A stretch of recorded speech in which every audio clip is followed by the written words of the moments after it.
I'm giving somebody the blues today. On Twitter, they confirmed that Brian Fury killed Dr. Boskanovich. Brian Fury also killed like a bunch of Yoshimitsu's like clansmen and stuff like that. So, you know, Yoshimitsu can't forgive that. And the way I see it is just Yoshimitsu has a lot to do.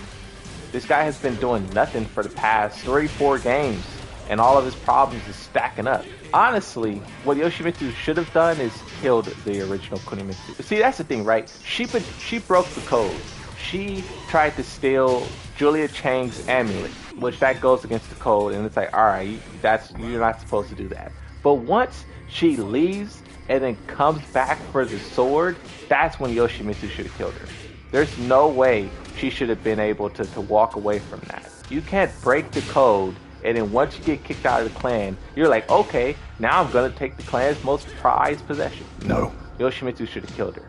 And for not doing so, for being the nice guy that Yoshimitsu is, he has to deal with the daughter, who's stronger than the original Kunimitsu, and also young. She has that young spirit energy inside of her. Yoshimitsu's an old man.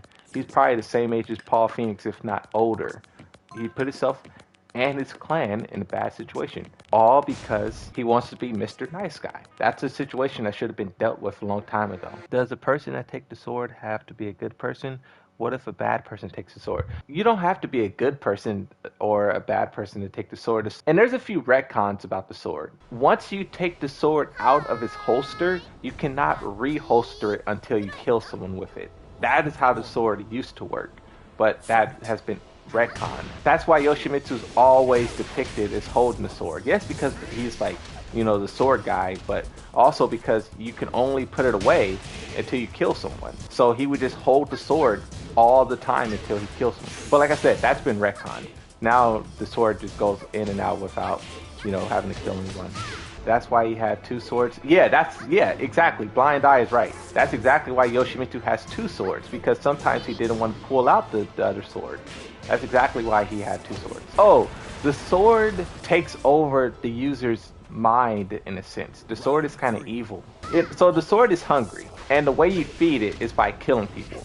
But Yoshimitsu refuses to kill people, so the sword is kind of like taking a toll on him. Like the sword at one point destroyed his hand. That's why he has a mechanical hand, because he's not fulfilling what the sword wants. The sword also is kind of like trying to take over his mind, because he's not killing people. Yoshi and Soul Calibur would kill people. Yeah, Yoshimitsu and Soul Calibur was vicious. The Yoshimitsu we got in Tekken 7 really is a joke. That's the thing. All Yoshimitsus were good guys, not being greedy. That's why Kunimitsu got kicked out. They all had that aspect of them. But at the same time, too, they all had that killer instinct. They all was like, this person's a threat, you're dead. That's just, but this Yoshimitsu doesn't do that. He doesn't try to kill. He doesn't try to eliminate a threat. And it's hurting him.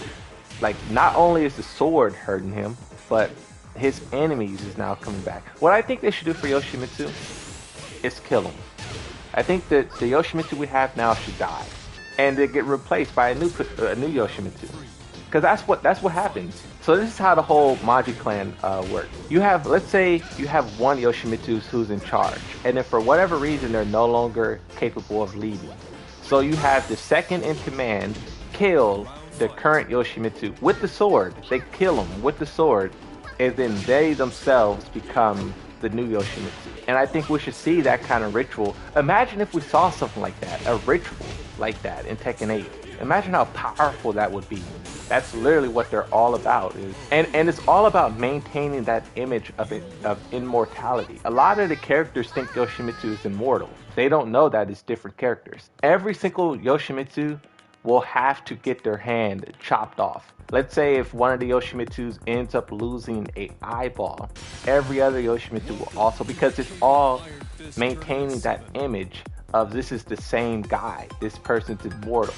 So that's why they all talk the same, they all act the same, because they're trying to portray the image that it's one person and it's immortal, because that strikes fear. That's why they do it. But the same thing, this Yoshimitsu doesn't strike fear. He's a joke, you know? And that's the thing, I'm okay with characters being jokey and stuff like that, but there's a certain point when you have to be serious. You have to be like killer. And this Yoshimitsu has yet to give me that. A non-canon cutscene of him killing Brian Fury doesn't cut it. I want something canonical that he does. You know, he's supposed to be an off-the-wall samurai. Give us that. Why is it so hard for them to do that? Not even for Yoshimitsu, but for the whole roster.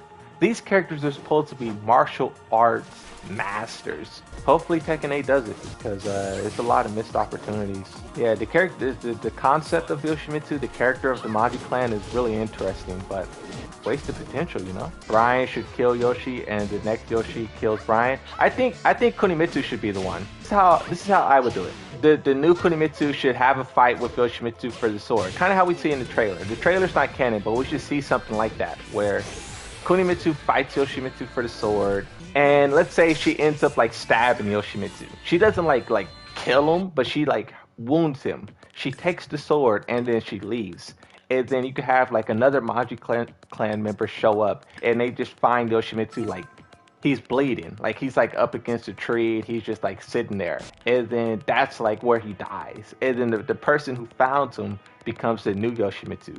And then their job in Tekken 8 is to hunt down Kunimitsu. So the roles kind of reverse, where you have Kunimitsu is always the one who's coming for the sword. You have Yoshimitsu, the new one, who's now one, trying to avenge his master, but two, he wants the sword back. And then maybe at the end of Tekken 8 or something, he gets it, right? I think that is what they should do.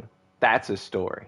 And I don't like to talk about the developers this way, but they don't have the guts. That's how we got in this situation, period. Because they don't like killing off characters. Even a character that is made to be killed off, a character that is made to appear mortal, they never killed him. Yoshimitsu, his whole identity is about being replaced and the new one acting like the old one. But we never seen it. He's Yoshimitsu, the sword is Yoshimitsu. Yoshimitsu is immortal, you know?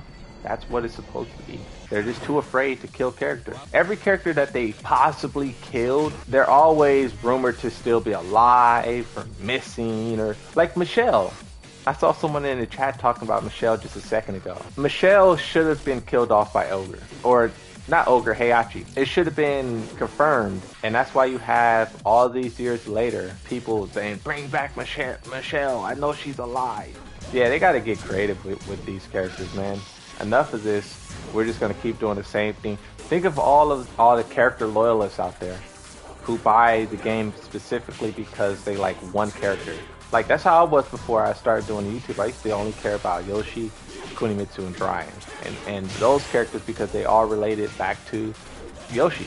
Someone like that who buys the game for one character, to not give those guys any story progression is messed up. Asuka. Think of all the Asuka mains out there. I guess you could say Brian Fury is one of those characters too, yeah. How many endings did we get from Brian Fury of him throwing pipes at helicopters and tanks and jets? Like, alright, we get it. You like to sling pipe. But bro, do something else. That guy fought Bob. And for no reason, a jet came and targeted Brian Fury. What is up with that? You guys are just forcing stuff because that's what the character did in the past game, so we're going to have him do it. Like, no, bro. Explain why that jet and these helicopters keep targeting Brian Fury. How about you do that? Why is there a whole city? You have one jet that sees Brian Fury as like, oh, that's the target. Let's get him. Explain that aspect, please. That's what I want.